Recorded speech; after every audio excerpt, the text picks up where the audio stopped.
ابھی ذی الحجہ کا مہینہ شروع ہو گیا ہے نا, ابھی ہر مسلمان آپ کو منڈی میں دکھے گا جانور خریدتا ہوا. بھائی قربانی کا موسم قریب ہے, اور جب قربانی جانور خریدنے جائے تو دانت چیک کرے گا, کان چیک کرے گا, پیر چیک کرے گا. میں نے کہا بھائی کیا کر رہے ہو؟ کہا کہیں کان کٹا ہوا نہ ہو, دانت ٹوٹا ہوا نہ ہو, ایسا نہ ہو کہ لنگڑا ہو. میں نے کہا بھیا پورے سال گوشت کھاتے ہو, کبھی قصائی سے تم نے پوچھا؟ اللہ جانا آپ نے سمجھا ہے یا نہیں سمجھا ہے. بھائی کوئی انسان کسی قصائی کی دکان پہ جائے تو کبھی پوچھتا ہے کہ بکرے کا کان کٹا ہوا تھا یا دانت ٹوٹا ہوا تھا؟ کبھی پوچھتا ہے؟ لیکن جب قربانی کا جانور خریدتا ہے تو ہر ایک چیز چیک کرتا ہے کہ کہیں کوئی عیب نہ ہو.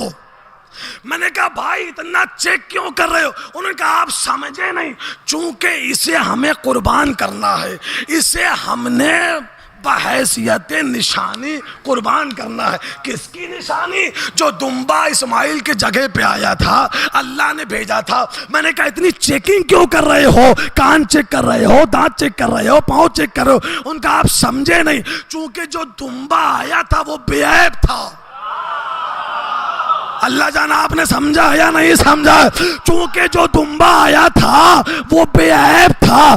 بے عیب کے مقام پر عیبدار کو نہیں بٹھایا جاتا ہے, بے عیب کے مقام پر عیبدار کو نہیں بٹھایا جاتا. میں نے کہا 1400 سال سے ہم بھی یہی سمجھا رہے ہیں کہ بے عیب کے مقام پر کوئی بے عیبدار بکرا نہیں بیٹھ سکتا ہے.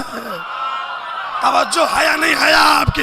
مولا آباد و شاد رکھے آپ, مولا آباد و شاد رکھے آپ, مولا آباد و شاد, مولا آباد. بھیا ہم 1400 سال سے یہی سمجھا رہے ہیں